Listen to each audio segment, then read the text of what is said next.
नमस्कार, स्वागत है आप सभी का। आप देख रहे हैं R9 टीवी। आपके साथ मैं हूं पंकज रौतेला। भर्तियां निकलना और उनका अदालत जाना ये तो किसी से छिपा नहीं है। हर भर्ती में कोई ना कोई नुक्ता निकालकर मुद्दा अदालत पहुंच ही जाता है। वहीं भर्तियों में कोर्ट कचहरी के बढ़ते खेल पर अब सुप्रीम कोर्ट को भी ये कहना पड़ा है कि क्यों बन रहा है ये कल्चर। इस कल्चर को समझने की एक बार फिर से आज कोशिश करेंगे, इस पर चर्चा करेंगे। R9 टीवी के editor in chief Amitabh Agnihotri ji चर्चा को आगे बढ़ाएंगे। धन्यवाद। स्वागत है सर आपका। तमाम मेहमान हमारे साथ जुड़ेंगे, चर्चा करेंगे, लेकिन पहले रिपोर्ट।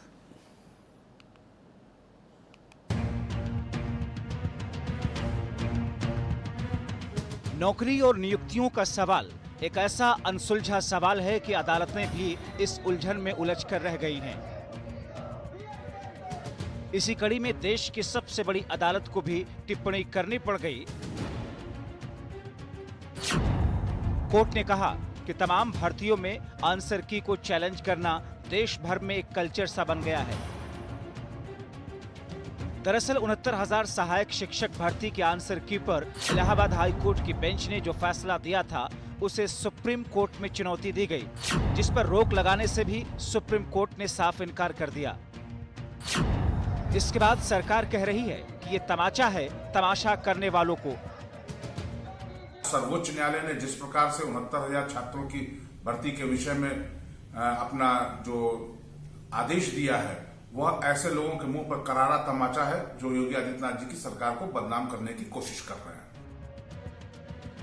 बीते 15 वर्षों में शायद ही ऐसी कोई भर्ती रही हो जो विज्ञापन से लेकर नियुक्ति पत्र तक बिना लटके, बिना झटके और बिना अटके पूरी हो गई हो।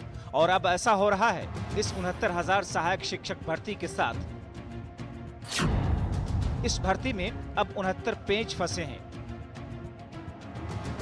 कोर्ट तक को ये कहना पड़ा कि ये कल्चर हो गया है कि सरकार जो है भर्तियों में कहीं न कहीं कोई व्यवधान या तो स्वयं उत्पन्न करती है या ऐसे फैसले करती है जिससे कि व्यवधान नौकरियों की भर्ती में उत्पन्न हो जाए और वो भर्तियां न हो सके। ज्यादातर भर्तियों में यही होता है। भर्ती का विज्ञापन आते ही मामला अदालत का रास्ता देख लेता है और फिर अदालत का ये खेल नियुक्ति पत्र तक जारी रहता है।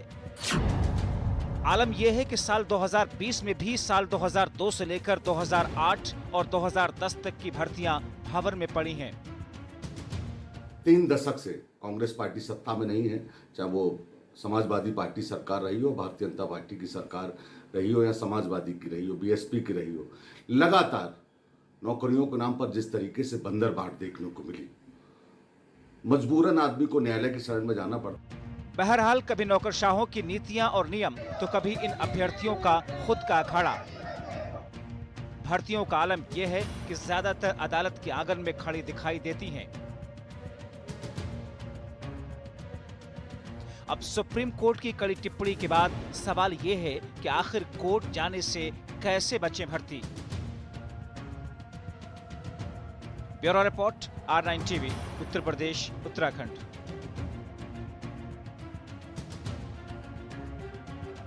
तमाम भर्तियों में आंसर की को चैलेंज करना देश भर में एक कल्चर सा बन गया है। जी हां, यह कहना है देश की सबसे बड़ी अदालत का। उत्तर प्रदेश में भी कई भर्तियां कोर्ट के आंगन में हैं और अभ्यर्थी ये आस लगाए बैठे हैं कि अब उन्हें नौकरी मिलेगी, तब उन्हें नियुक्ति पत्र मिलेगा। लेकिन अदालती लड़ाई में किसी के हिस्से कुछ आता नहीं दिख रहा है। मेहमान हमारे साथ जुड़ चुके हैं, उनसे परिचय आपका कराएं, चर्चा की शुरुआत करें।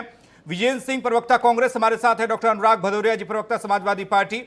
मेहा रश्मि, एडवोकेट, हमारे साथ हैं। मनोज मिश्रा जी, डॉक्टर मनोज मिश्रा, प्रवक्ता बीजेपी, हमारे साथ हैं। राधाकांत ओझा जी, एडवोकेट हैं, वो हमारे साथ हैं।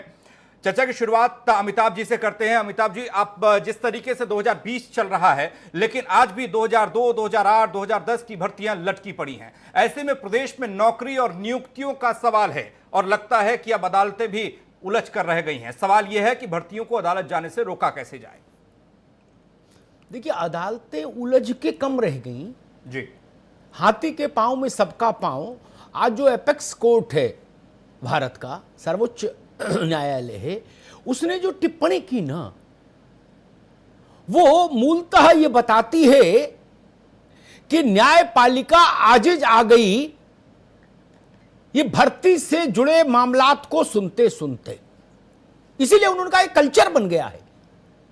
जहां देखो वहां मुकदमा, जहां देखो वहां मुकदमा, जिसको देखो वो मुकदमा कर रहा। कहीं सिंगल बेंच के, डबल बेंच के, खंडपीठ के, उप खंडपीठ, high court, supreme court, review petition, modification petition, SLP, कोई उपबंध छूटा नहीं कानून का जो उत्तर प्रदेश में भर्तियों के लिए इस्तेमाल हो गया। कानून के तर्कश में जितने भी तीर हैं, उत्तर प्रदेश की 15, 20, 25 भर्ती पिछले 1.5 दशक की जितनी है, वो सब उन तीरों से घायल होकर यत्र तत्र अदालतों में करा रही हैं। और 10 20 लाख बच्चा जो है, नौजवान जो है, वो स्तब्ध है, निशब्द है, और हर बार उम्मीद की एक हल्की सी किरण पाने के लिए एक टुकड़ा खेत का और गिरवी रख के इलाहाबाद या दिल्ली आ जाता है मुकदमा की तारीख पर। जी, इसीलिए सुप्रीम कोर्ट ने कहा। हम तो ये बात बहुत समय से कह रहे हैं, सुप्रीम कोर्ट ने आज कही, तो मुझे लगा इस पर चर्चा करनी चाहिए। मैं इस चर्चा में न तो इस अधिकार पर कोई सवाल उठाने के लिए आया हूं कि आदमी को न्यायिक उपायों का इस्तेमाल करने का जो संवैधानिक अधिकार है, उसका स्वागत है, उस पर कोई सवाल नहीं। मैं तो बिल्कुल अलग मुद्दे पर आज बात करने आया हूं। मैं सारे विद्वान साथियों से आज ये समझने की कोशिश करूंगा कि भाई अगर यही अनंत काल तक कल्चर चलता रहा तो 2007 की भर्ती भी कोर्ट में है, 2019 की भर्ती भी कोर्ट में है, और 20 की भी कोर्ट में है। ठीक, अब टाइम आप जोड़ लीजिए, 7 से लेके 2020 तक सारी भर्तियां कोर्ट में हैं। अगर यही चलन चलता रहा तो उत्तर प्रदेश को सरकारी काम करने वाले कर्मचारी, चाहे वो अध्यापक हो, बीडीओ हो, आबकारी सिपाही हो, किसी भी स्तर के कर्मचारी हो, वो कहां से मिलेंगे? क्या उनके लिए जापान से भर्ती होगी? हॉलैंड वाले भर्ती करके भेजेंगे जहाज से? चाइना वाले भेजने, चाइना से तो अब चलो लड़ाई हो गई, अमेरिका वाले भेजेंगे? ये सूडान से आएंगे? क्या करेंगे? अगर यही चलता रहेगा अनंत काल तक तो समाधान का बिंदु कहां से मिलेगा? 2 लाख से ज्यादा, मेरी बात को फिर सुनिए, 2 लाख से ज्यादा उत्तर प्रदेश की बेसिक शिक्षा के स्कूलों में अध्यापकों की रिक्तियां हैं और भर्ती कोई किसी की होने नहीं दे रहा। वो कह रहा सिंगल बेंच लो, डबल बेंच, डबल बेंच लो सुप्रीम कोर्ट, आओ जी ठोको ताल, और दे मुकदमा, दे मुकदमा, दे मुकदमा, एक से निपटे दूसरी, दूसरे से निपटो तीसरी, तीसरे से निपटो चौथी। लगता है एक लिस्ट बना ली है कि भाई हमको इसमें 700 मुकदमे करने हैं इस भर्ती में, तो एक एक करके करेंगे, चलो आओ, ताकि 1400 दिन तो कहीं गई नहीं। बिल्कुल, कितनी भी जल्दी अदालतें काम करें, युद्ध स्तर पर रोबोट भी बन जाएं रजिस्ट्रार ऑफिसेस, तब भी बोले जी इस भर्ती में ये क्यों है, ये क्यों लिखा है, अरे राजाज्ञा क्यों है, फलाना क्यों है, ढिकाना क्यों है, और 100 मुकदमे 69,000 में हाई कोर्ट में मेरे ख्याल से अब तक 35-40 मुकदमे हो गए होंगे। भगवान का आशीर्वाद है आज भी एक हुआ है। और कई ऐसे भी लोग हैं जो अपने अस्त्र छुपा के रखे हैं, वो कह रहे पहले ये निपट लें फिर हम जाएंगे। मुझे तब भी बात थोड़ी समझ में आती, सारे मुकदमे के इच्छुक पक्षकार एक ही दिन हाई कोर्ट में मुकदमे ठोक देते, 100, 150, 200, 500 जितना चाहते, 1000-2000 वकील भी इंगेज होता उसमें, कम से कम एक बड़ी हियरिंग हो जाती। लेकिन ना, उससे भी ये खतरा है कि मामला जल्दी निपट सकता है। तो जल्दी निपटने में क्यों रखे?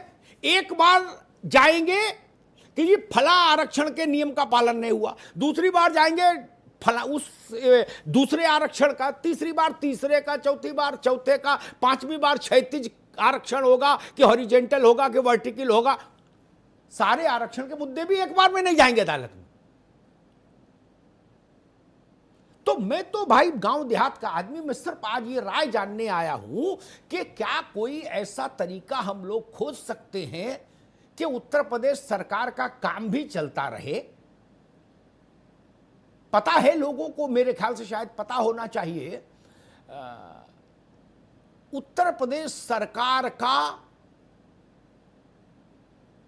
1 दशक से ज्यादा समय बीत गया इसी अदालती लफड़ों के चलते।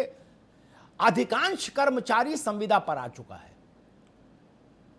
15-16 लाख आदमी मेरे ख्याल से संविदा पर काम कर रहा होगा। स्थायी कर्मचारी तो बचे नहीं, क्योंकि रिटायर होता जा रहा, भर्ती तो किसी को होने नहीं। तो क्या हम प्रदेश संविदा पर ही चलाएंगे? और ये मुकदमे की लत अगर पीसीएस वाले में भी चली गई, भगवान का आशीर्वाद रहा तो जाने में कोई मुझे बहुत समय नहीं लगता, तो क्या हम एसडीएम भी संविदा पर रखेंगे? सिटी मजिस्ट्रेट संविदा पर रखेंगे? तहसीलदार संविदा पर रखेंगे? क्या हो भाई, चलो भर्ती कैंप लगाओ,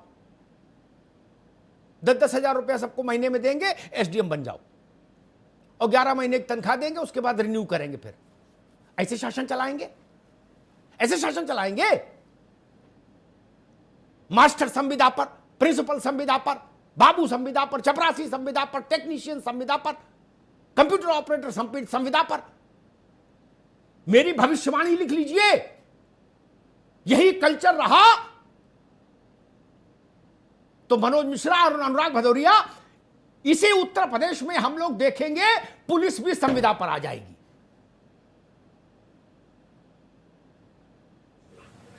वही स्थिति होगी। इसलिए आज मैं आया भाई एक बार समझ लूं विद्वान लोगों से कि कोई रास्ता खोजेंगे कि नहीं। राधाकांत ओझा जी हमारे साथ हैं, सीनियर एडवोकेट हैं। राधाकांत जी,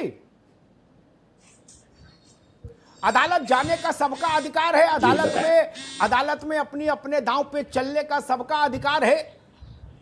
अदालतें कैसे काम करती हैं उस पर सुप्रीम कोर्ट के कुछ चीफ जस्टिस ने, कई मुख्य न्यायाधीशों ने रिटायरमेंट के बाद बड़ी टिप्पणियां की हैं, वो आपको मालूम है, मैं दोहराऊंगा नहीं।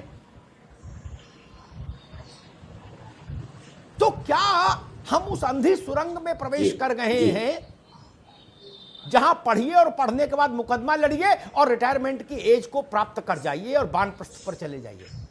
राधाकांत जी। ठीक है जी। देखिए, एक चीज मैं आपको बता दूं जी। ये आपका अभी मैंने पूरा आपको मैंने सुना, और ये एक बड़ा महत्वपूर्ण बिंदु पे आप आज के डिस्कशन को ले जाना चाह रहे हैं। मुझे बड़ी खुशी हुई कि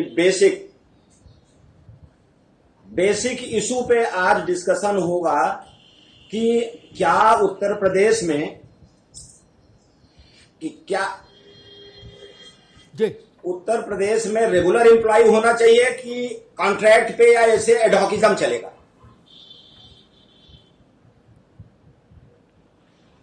महत्वपूर्ण बिंदु यह है कि सिलेक्शन, आप जरा समझिए, मैं स्वतः 2 बार आईएएस दिया हूं, पीसीएस वेटिंग से सिलेक्शन हुआ था। हम लोग कमीशन पे कभी क्वेश्चन रेज ही नहीं करते थे।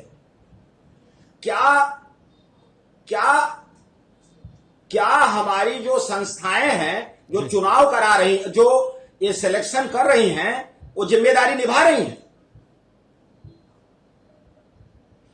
जी। प्रश्न आएगा कि नहीं।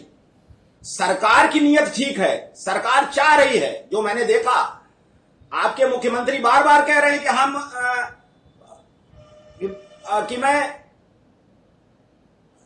हम जो है रोजगार देंगे, लेकिन जो संस्थाएं चुनाव करा रही हैं वो पारदर्शिता के साथ और इस नहीं करे, जैसे इसी में आपने बताया के साथ चली गई। मैं तो अधिकारी इसके जिम्मेदार हैं। क्या उन्होंने एक साथ खत्म हो गया? जी ठीक है राधाकांत जी, आएंगे आपके पास दोबारा। हमारे क्या उन्होंने- जी ठीक है राधाकांत जी, आएंगे आपके साथ। कुछ टेक्निकल ग्लिचेज हैं जिनके चलते शायद आवाज बहुत साफ नहीं आ पा रही है, दोबारा आएंगे आपके पास। मेहा रश्मि हमारे साथ हैं, युवा वकील हैं। ये उसी पीढ़ी की वकील हैं जिस पीढ़ी के बच्चे मुकदमा लड़ने आ रहे हैं उत्तर प्रदेश में, घर से खेत बेच के, गांव से। मैंने सारी बात मान ली मेहा, मैं तो उस सवाल का जवाब खोजने आज आया हूं जी। कि ऐसे ही अनंत काल तक मुकदमेबाजी फलती फूलती रही तो हाई कोर्ट का इलाका गुलजार रहेगा, सुप्रीम कोर्ट का इलाका गुलजार रहेगा, लेकिन सरकार, उत्तर प्रदेश के अस्पताल, उत्तर प्रदेश की तहसीलें, उत्तर प्रदेश के स्कूल खाली हो जाएंगे, लोग रिटायर हो जाएंगे, नए आएंगे नहीं, मुकदमे चलते रहेंगे, सब लोग सत्यनारायण कथा का पाठ करेंगे। क्या 23 करोड़ लोगों का शासन कैसे चलेगा? जी मैं आपसे बिल्कुल सहमत हूं, और मैं ये आप तो थोड़ा सा करेक्ट कर दूं कि मैं उन कैंडिडेट्स को रिप्रेजेंट नहीं कर रही हूं। मैंने ये नहीं कहा, मैंने कहा उम्र वही है जो जिस उम्र में बच्चे लड़ रहे हैं मुकदमा, मैंने ये कहा। जी ये नहीं कहा कि आप उनका मुकदमा लड़ रहे हैं। बिल्कुल, लेकिन मैं अपने ऊपर ये रिस्पॉन्सिबिलिटी लेती हूँ कि मैं भी उनको हमेशा उसी डायरेक्शन में गाइड करूँ जिस डायरेक्शन की आप बात कर रहे हैं। मेरा मानना है कि हर अधिकार के साथ एक करस्पॉन्डिंग कर्तव्य भी है हर लिटिगेंट का, कि वो ऐसे कोई मैलिशियस लिटिगेशंस ना करे जिसका सिर्फ एक मकसद है कि किसी तरह से भर्ती प्रक्रिया को डिले कराया जाए। और इस पर्टिकुलर सिचुएशन में आप देखें तो ये मकसद किन लोगों का है? 2 लोगों का है। पहले वो शिक्षा मित्र जो चाहते नहीं है कि भर्ती कंप्लीट हो, जैसा आपने कहा, वो चाहते हैं कि वो रिटायरमेंट एज तक पहुंचे और फिर वो सरकार से पेंशन उठाएं। जैसे सरकार ने उन्हें बरसों पाला है वैसे उन्हें उनकी मृत्यु तक पालते रहे। दूसरे वो कैंडिडेट्स जो कट ऑफ मार्क नहीं स्कोर कर पाए हैं, वो अनसक्सेसफुल रहे हैं एग्जाम्स में, वो चाह रहे हैं कि किसी तरह से अपॉइंटमेंट ना हो, कुछ करके उनकी भर्ती हो जाए। इसमें अब सवाल ये है कि सोल्यूशन क्या है? सोल्यूशन क्या है इस प्रॉब्लम का? तो इस प्रॉब्लम के सोल्यूशन के लिए मैं आपको ये बताना चाहूंगी कि सुप्रीम कोर्ट बरसों से कहती आ रही है कि एक बार अगर किसी कैंडिडेट ने सिलेक्शन प्रोसेस में पार्ट ले लिया तो उसका कोई हक नहीं बनता कि जब उसका सिलेक्शन ना हो, जब वो एग्जाम में फेल हो जाए या इंटरव्यू में फेल हो जाए, फिर वो वापस मुड़कर आकर कहे कि अरे नहीं, सिलेक्शन प्रोसेस में तो ये गलती थी, वो गलती थी। Madan Lal versus state of Jammu and Kashmir 1995 से लेकर 8 अप्रैल 2020, रमजीत सिंह वर्सेस संजीव कुमार ने बार बार सुप्रीम कोर्ट यही बात दोहराई। आपने बड़ी अच्छी बात कही, ये मेरे संज्ञान में था, लेकिन अदालतों पर टिप्पणी करते समय थोड़ा मर्यादा में भी रहना पड़ता है। मैं हैरान हूं जब ये नजीरे हाई कोर्ट में हैं मौजूद उत्तर प्रदेश के, तो सोमवार को 7 और मंगल को 12 याचिकाएं कैसे स्वीकार हो जाती हैं? ये सवाल उठेगा। बिल्कुल, यही हमारी सबसे पहली ये सवाल उठेगा, आती है। बिल्कुल सवाल उठना चाहिए और इसका जवाब यही है कि इस कोर्ट को बहुत स्ट्रिक्ट व्यू लेना चाहिए। Unless there is something exceptional, आएंगे कोई भी ऐसी याचिका एंटरटेन नहीं होनी चाहिए एडमिशन से पहले ही उसे। जी आएंगे आपके पास। मैं मनोज मिश्रा जी के पास चलूंगा। मनोज जी, आज की बहस थोड़ी अलग किस्म की है, अलग मिजाज की है। क्या यह बेहतर नहीं होगा कि उत्तर प्रदेश सरकार अपने राज्य के हाई कोर्ट से कहे कि भर्ती से जुड़ी याचिकाओं में अगर सब्सटेंस नहीं पाया जाए और लगे कि ये मेलाफाइड इंटेंशन से दायर की गई और समय लगाया गया, तो उनमें वो कड़ा रुख अपनाए। एक दूसरा, क्या अब समय नहीं आ गया कि अदालतें इसको कॉपी दिखा दो, उसको नंबर ऐसा कर दो, इसको ये फार्म की अनुमति दे दो, ये निर्णय करने की बजाय ये निर्णय भी करना शुरू करें कि जिन लोगों ने, जिन अधिकारियों के चलते भर्ती प्रक्रिया कोर्ट्स के मुताबिक सही नहीं रही, उन अधिकारियों को दंडित करने का अनाउंसमेंट भी करें अपने निर्णय में कि सचिव विशेष बेसिक शिक्षा परिषद 15 साल की जेल, फलाने 10 साल की जेल, परीक्षा नियंत्रक, रासुका, या इससे कम पे कोई बात बन सकती है? मनोज मिश्रा जी, मुझे नहीं लगता अब तो ये कोरोना लास्ट स्टेज में है, वेंटिलेटर पे जाना पड़ेगा।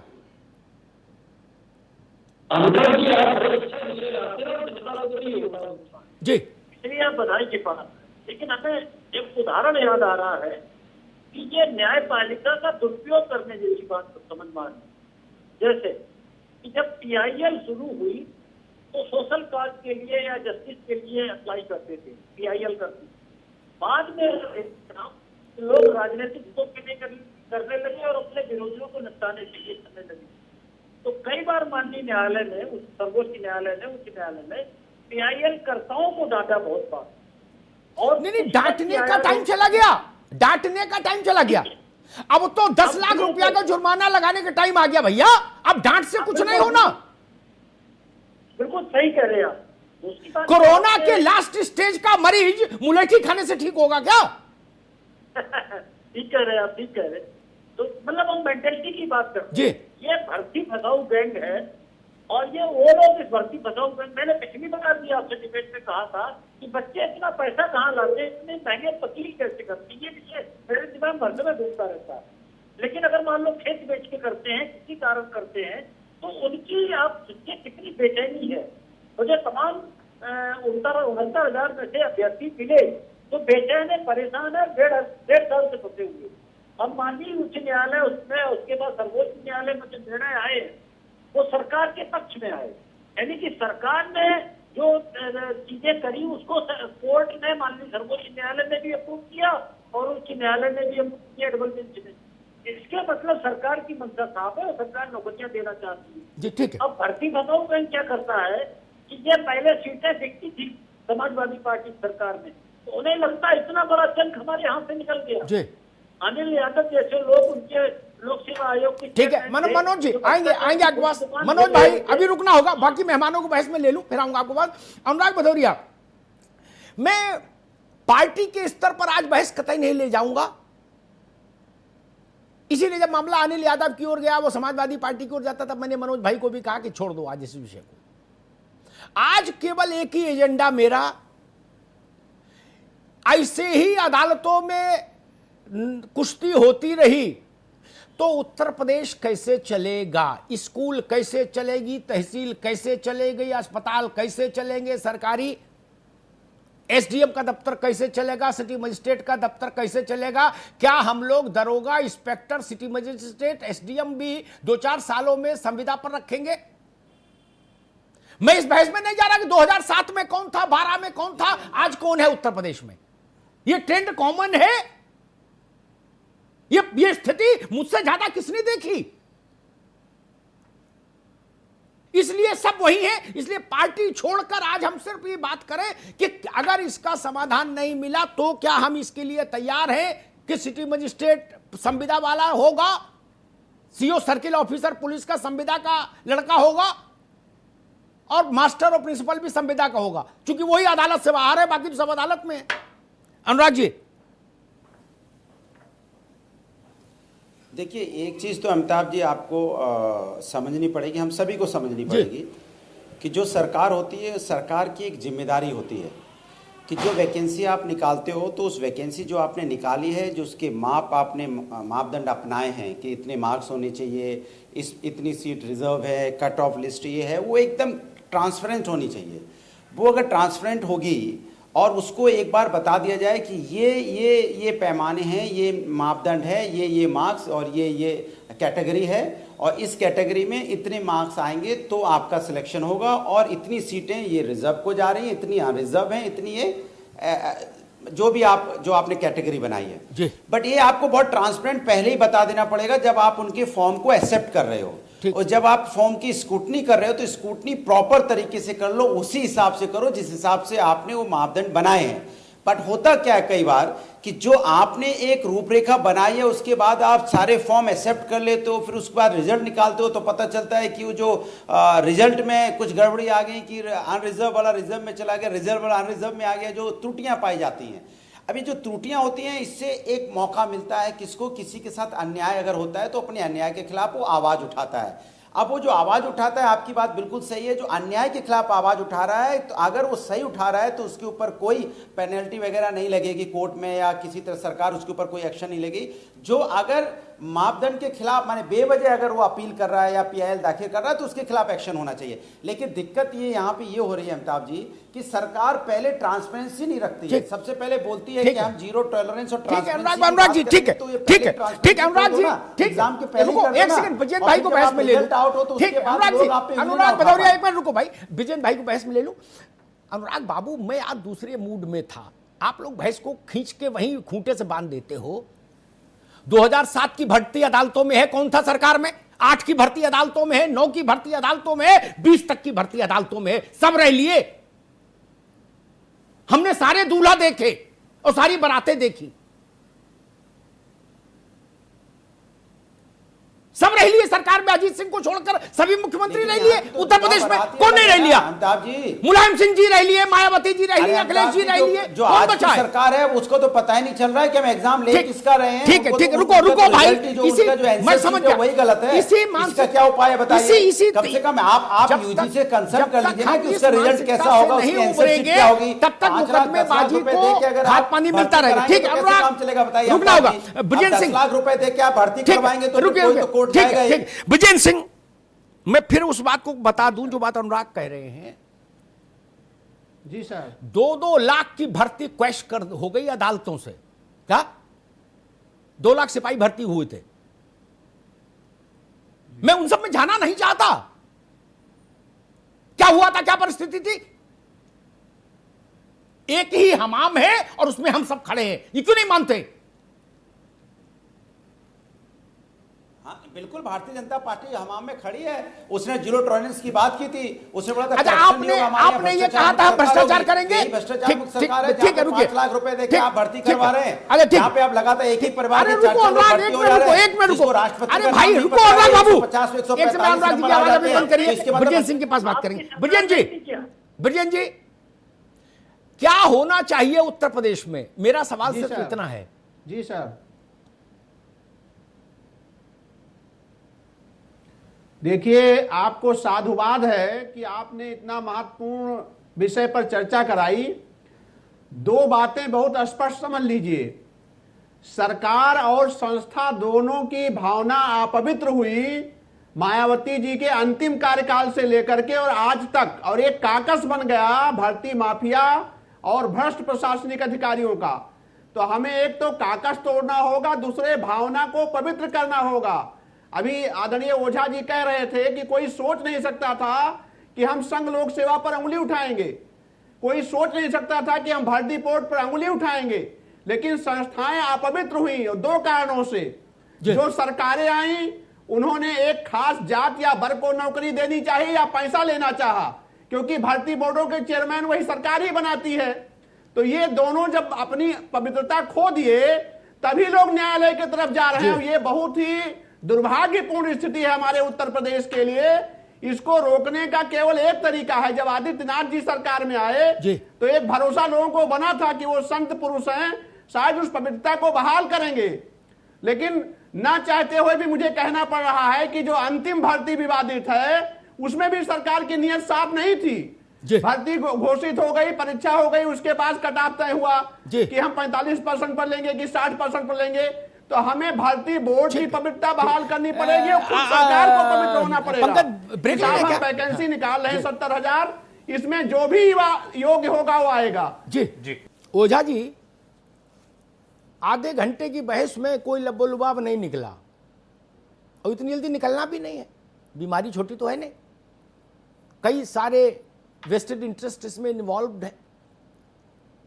आप अदालत के आदमी हो, वकील हैं, मेरे जहन में 2 सवाल हैं जो मैं पूछना चाहता हूं। भर्ती के मामलात में 2007 से मान लो ये बवाल शुरू हो गया, ये सुनामी आ गई थी, दे अदालत दे अदालत दे अदालत। हालांकि वकीलों के लिए अच्छा है लेकिन बाकी प्रदेश के लिए खराब है। कभी अदालत ने ऐसा फैसला क्यों नहीं किया जो सब लोग कह रहे हैं कि भाई जो नियामक संस्था है वो गड़बड़ करती है।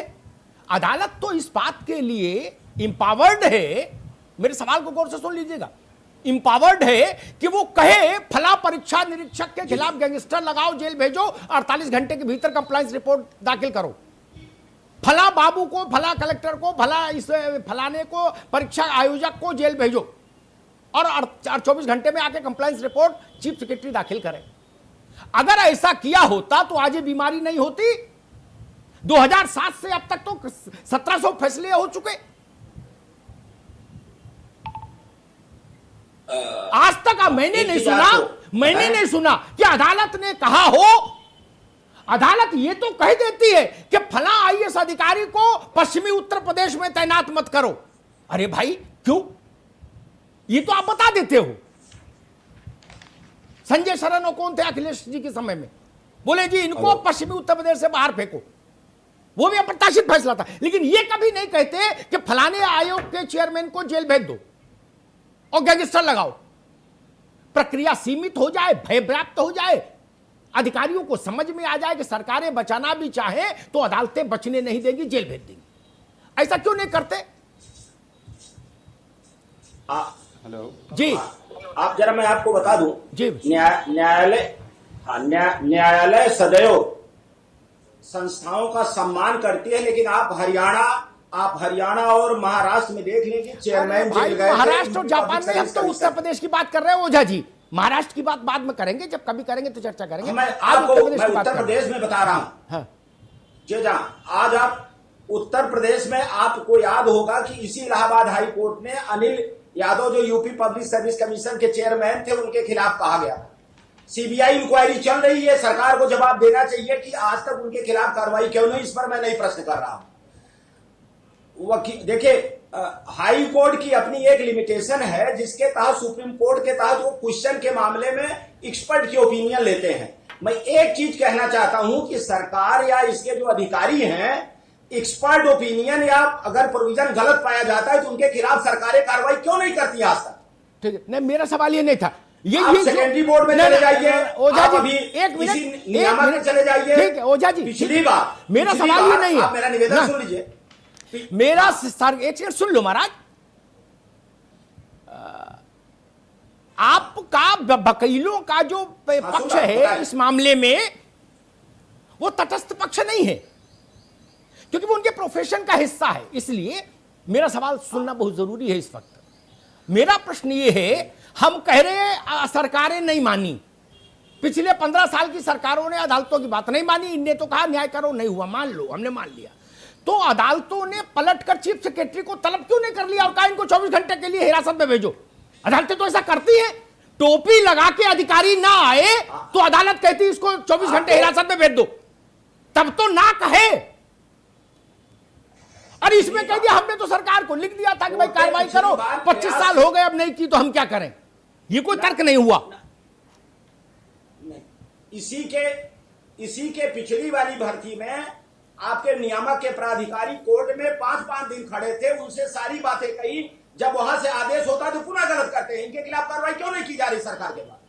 करनी चाहिए। ठीक हो जाए, ठीक है, समझ गया आपकी बात, ठीक है, ये चीज आप समझ लें। हाँ, मैं समझ गया, सब समझ गया महाराज। रुको, अगर हाईकोर्ट काम करेगी, समझ गया मैं। रश्मि, मेरा सवाल वही बड़ा कॉमन मैन का सवाल। अगर मैं मान लीजिए हाई कोर्ट हूं और मुझे लगता है कि फला ऑफिशियल ने करप्ट प्रैक्टिसेस को अंजाम दिया, तो मैं सरकार को कंपेल कर दूंगा कि एक टाइम फ्रेम के भीतर इनको निरुद्ध करके इन धाराओं में हमको कंप्लायंस दाखिल करिए। कोई सरकार कैसे उससे बाहर भाग सकती है? Tell me. मैंने हाई कोर्ट के स्ट्रक्चर्स नहीं देखे। बिल्कुल, अगर अदालत चाहे तो चिट्ठी लिख दी, अगर बोले भाई देख लो, डायरेक्शन बिल्कुल सरकार को इशू कर सकती है। आपका जो सवाल है अमिताभ जी, जो मैं समझ रही हूँ कि क्या इस प्रॉब्लम का सलूशन क्या है। प्रॉब्लम से तो हर कोई वाकिफ है कि दिक्कत क्या हो रही है। अब हम इस बहस में ये इस अंजाम पर आना चाह रहे हैं कि इस प्रॉब्लम का सलूशन क्या है। ठीक बात। तो मेरे अनुसार माय 2 सेंट्स आर दैट इसमें एक पार्टी मिलकर कुछ नहीं कर सकती, सबको एक साथ काम करना पड़ेगा। सबसे पहले सरकार को सरकार को सबसे पहले एक ब्लूप्रिंट बनाना पड़ेगा कि उसे भर्ती कैसे करनी है और उसे स्ट्रिक्टली फॉलो करना पड़ेगा। ऐसी सिचुएशन होनी ही नहीं चाहिए कि कोई कैंडिडेट कोर्ट जाकर कह सके कि आपने इस सवाल का जो जवाब आंसर की में दिया है वो गलत है। कैसे हो सकता है ऐसा? लाखों लाख कैंडिडेट्स की भर्ती हो रही है और आप 100 क्वेश्चन ठीक नहीं बना पा रहे हैं। दूसरी चीज, कोर्ट्स को इस इशू में बेहद स्ट्रिक्ट होना पड़ेगा, बेहद कॉस्ट डालने पड़ेंगे लिटिगेंट्स पर जो फ्रिवलेस लिटिगेशंस लेकर आते हैं। तीसरी चीज, लिटिगेंट खुद, जो मेरे फेलो डिबेटर ने कहा कि सोच को पवित्र करना पड़ेगा। हर लिटिगेंट जो अपनी मतलब की बात लेकर आ रहा है, जो लार्जर स्कीम में थिंग्स नहीं देख पा रहा है कि सरकार सफर कर रही है, प्रदेश सफर कर रहा है, कंट्री सफर कर रही है, स्कूल्स में टीचर्स नहीं है, बच्चों की एजुकेशन नहीं हो पा रही है, पुलिस में कांस्टेबल नहीं है, देश की रक्षा नहीं हो पा रही है। लिटिगेंट को अपनी सोच पवित्र करनी पड़ेगी, तभी इस मुश्किल में जो हम सब फंसे हैं उस मुश्किल का कोई उपाय निकल सकता है। आपने बड़े अच्छे सुझाव दिए, लेकिन मैं आपके तीसरे सुझाव को इस आधार पर उससे अपनी की सहमति नहीं व्यक्त करता हूं, क्योंकि वो जो प्रतिभागी है ना, उसके पास जो चश्मा है उसमें सिर्फ उसको अपना दिखता है कि भाई मेरा हो जाए तो ठीक, मेरा नहीं हुआ तो बेकार। इसलिए वहां तो नहीं, वहां तो अदालत को हाथ में लेने पड़ेगा पहल। बाकी ये उनसे ही नहीं होगा कि सब लोग धर्म की जय हो, अधर्म का नाश हो, प्राणियों में सद्भाव हो। ये तो आज तक नहीं हुआ, पंडित जी हजारों साल से कह रहे भारत में। तो अब क्या होगा? इसलिए वो अदालतों को अपने हाथ में लेना होगा। सरकारी मुलाजिम और एप्लीकेंट और लिटिगेशन करने वाले दोनों के अगर इंटेंशन पर अदालत को शक हो तो निर्णायक सजा तत्काल सुनाई जाए। विजेंद्र भाई, मेरा सवाल वही, क्या हम एक ऐसी अंधी गली में, अंधी सुरंग में फंस गए हैं जहां भर्ती निकलेगी तो वो हाई कोर्ट और सुप्रीम कोर्ट में भटकते भटकते, लटकते लटकते, अटकते अटकते ऐसी परिस्थिति हो जाएगी कि जिस बच्चे ने 25 साल की उम्र में फार्म भरा वो 45 का हो गया और भर्ती झूल रही अदालतों में।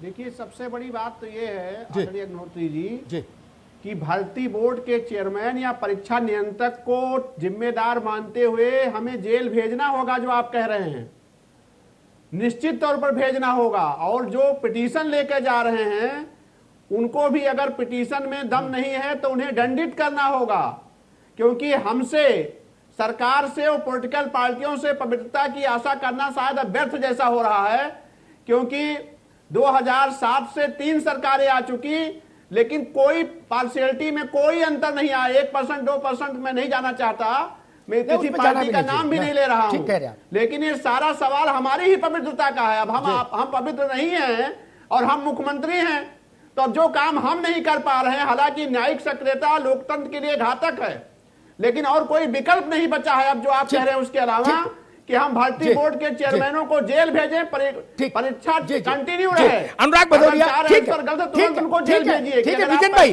ठीक है, नहीं बना पा रहे हैं, कम है, तो आप परीक्षा नियंत्रक बनने लायक नहीं है। जी ठीक विजेंद्र भाई। अनुराग भदौरिया, क्या आपको ऐसा लगता है कि अगर आज से 1 दशक पहले से सरकारों ने, और अगर सरकारें मान लीजिए उसमें कुछ अपने राजनीतिक हितों के चलते हीला हवाली भी करें, तो अदालतों ने अगर इस पर कमर कस ली होती कि जिसने परीक्षा कराई उसकी परीक्षा में गफलत पाई जाएगी तो जेल जाए बिना बचोगे नहीं, चाहे किसी आका का हाथ हो, तो अब तक मेरे ख्याल से 100, 200, 500 बड़े लोग जेल चले गए होते और भगवान का नाम लेके रूह कांपती परीक्षा में गड़बड़ी करने की। नहीं, एक भी जेल नहीं गया। बहुत हुआ, विभागीय जांच हो गई, विभागीय जांच का किसी को पता ही नहीं लगता क्या हुआ। अनुराग जी, वही 20 उदाहरण तो मैं गिना दूं पिछले 15 साल के, 15 साल के 20 उदाहरण मैं गिना दूं। भ्रष्ट से भ्रष्ट अधिकारी मौज लेते रहे, भ्रष्ट से भ्रष्ट, जिनके बारे में जग जानता था। दिक्कत यह है अमिताभ जी, अमिताभ जी, दिक्कत यह है कि जब भी प्रेजेंट की बात होती है तो हम इतिहास में जाने की कोशिश करते हैं, इसीलिए हमारे देश में सुधार नहीं हो पा रहा है। हम कोई भी घटना घटती है तो हम पीछे देख के, उस पीछे का उदाहरण देख के नई जो घटना है उसको दबा देते हैं, इसीलिए हमारे यहाँ पे समस्या हमेशा खड़ी रहती है।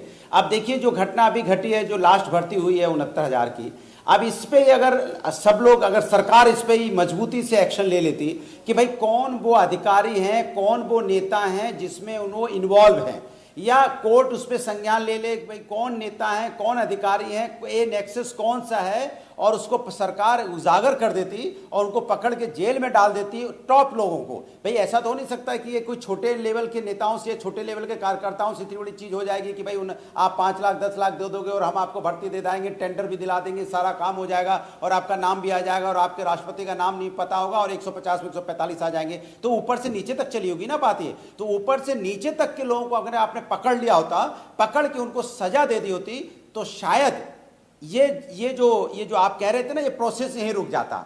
लेकिन सरकार चूंकि बात तो करती है लेकिन अपना हित साधने में लग जाती है भारतीय जनता पार्टी की सरकार।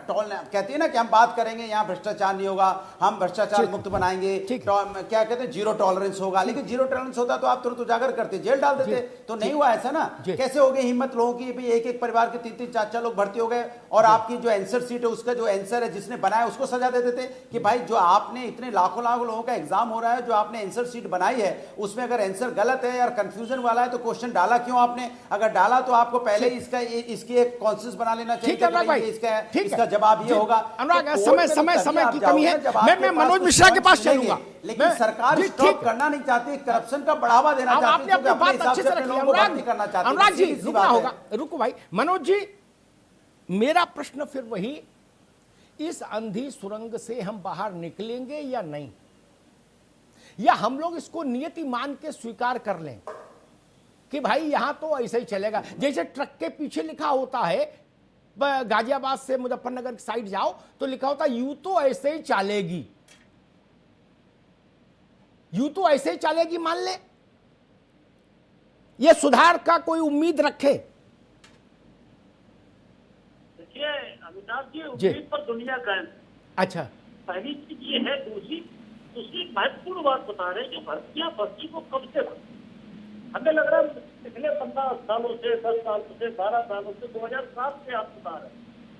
तो ये ब्रजेश जी ने जो बात कही थी कि भर्ती बोर्ड की विश्वसनीयता का सवाल है, और जैसा कि अनुराग भदौरिया अभी भारतीय जनता पार्टी सरकार पर आरोप लगा रहे थे, इन्हें बताना चाहता हूं कि इनकी सरकार में कोई भर्ती बोर्ड ऐसा नहीं था जिसने जातवाद, भाई भतीजावाद, परिवारवाद, क्षेत्रवाद या रुपए लेके भर्ती कर दी। और उसका प्रमाण है ये कि माननीय उच्च न्यायालय ने, सर्वोच्च न्यायालय ने के ज्यादातर भर्ती बोर्ड के अध्यक्ष चेयरमैन हटाए और उनको बेदखल किया। इसका अनिल यादव बेस्ट उदाहरण। दूसरा, इनकी सरकार में एक वाइस चांसलर हुआ करते थे सीएसए में, मुन्ना सिंह करके, उनको करीब 50 भर्तियां कर दी और उन्होंने 100 लोगों से रुपए ले लिए। तो इस बात का टेप हुआ था, टेप बरामद हुआ था लेन देन का, और उसके आरोप में तत्कालीन राज्यपाल श्रीमान राम नाईक जी ने उन्हें हटाया था। इसी की सरकार में था।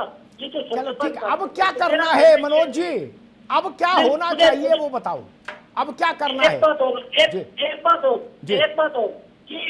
बात हो कि राम राज्य का प्रवचन राम ही दे सकते हैं, रावण राम राज्य की कल्पना करे, ये तो बेकार की बात है। तो भारतीय जनता पार्टी की सरकार में जो ये प्रश्न गलत आ गए की बात है, कोर्ट ने नहीं माना, किसी ने दायर किया, कोर्ट ने नहीं माना, भ्रष्टाचार के किसी मामले पर कोर्ट ने संज्ञान नहीं लिया।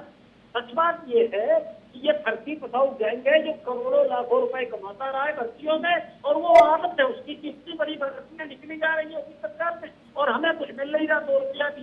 जैसा कि अभी 4-5 लाख का जिक्र अनुराग भदौरिया जी ने किया कि 4-5 लाख लिए जा रहे हैं। तो ये एक उदाहरण बता दें कि भर्ती बोर्ड के किसी सदस्य से 4 लाख रुपए दिए हो, ऐसा नहीं है। सच बात ये है कि उत्तर प्रदेश की जो ट्रेंड चल रहा है पिछले 2017 से, कि भर्ती आयोग विश्वसनीय नहीं है। ठीक है मनोज जी, मैं एक छोटा सा उत्तर राधाकांत जी से लूंगा, वो कुछ कहना चाह रहे हैं, मैं फिर बाइंड अप करूंगा इस चर्चा को। राधाकांत जी जल्दी से कहिए अपनी बात। जी, 2 बातें मैं कहना चाह रहा हूं। एक चीज है जो आपने कहा कि इससे कैसे हम निभर सकें, तो उसमें मैं आपको बता दूं कि अगर state government chief justice of Allahabad high court से रिक्वेस्ट करे कि रिक्रूटमेंट के संबंधित किसी सारे मुकदमे एक जज के यहां फिक्स हो जाए, उसको सुनवाई करे, और इसको ये मैटर अगर रिक्वेस्ट करने पे कि ये महीने 2 महीने में डिसाइड हो जाए तो सारा प्रकरण निस्तारित हो जाएगा। जी दूसरी चीज मैं बता दूं कि अधिकारियों के प्रति भी, अधिकारियों को भी जिम्मेदारी निभाना पड़ेगा। अपनी जिम्मेदारियों से भागने पे ये सारी स्थितियां आ रही हैं। हम जुडिशरी को क्रिटिसाइज नहीं कर सकते हैं। अगर आप सोचिए कि जुडिशरी अगर ना इंटरफियर करती तो अनिल यादव से लेके आज तक होने वाले भ्रष्टाचार को आप कहां देखते।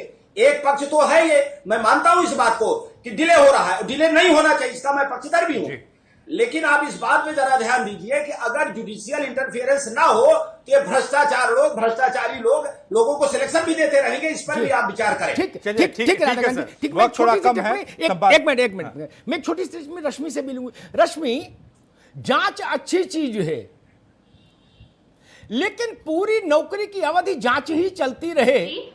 जांच अच्छी चीज है, हर मामले में जांच होनी चाहिए, जांच होती रहे, मुकदमा होता रहे, वकील आते रहे, बहस होती रहे, अदालतें गुलजार रहे, हमारी सब अच्छी चीज है। लेकिन मेरा सवाल है, तहसीलदार के दफ्तर में और स्कूल में पढ़ाएगा कौन? तहसीलदार का काम कौन करेगा? कर्मचारी कहां से आएगा? ये तो इसको जिम्मेदारी भाई राधा गांधी रुको, बिल्कुल सही बात है। और इसका एक तोड़ है अमिताभ जी। जी बोलिए जल्दी से। इसका एक तोड़ बड़ा आसान सा है अमिताभ जी की। ऐसे जो भर्ती के मामले होते हैं जो कोर्ट जाते हैं, उसमें एज ए रूल गवर्नमेंट को कोर्ट्स को ठान लेनी चाहिए कि कोई स्टे नहीं होगा, भर्ती वैसे की वैसी ही चलेगी।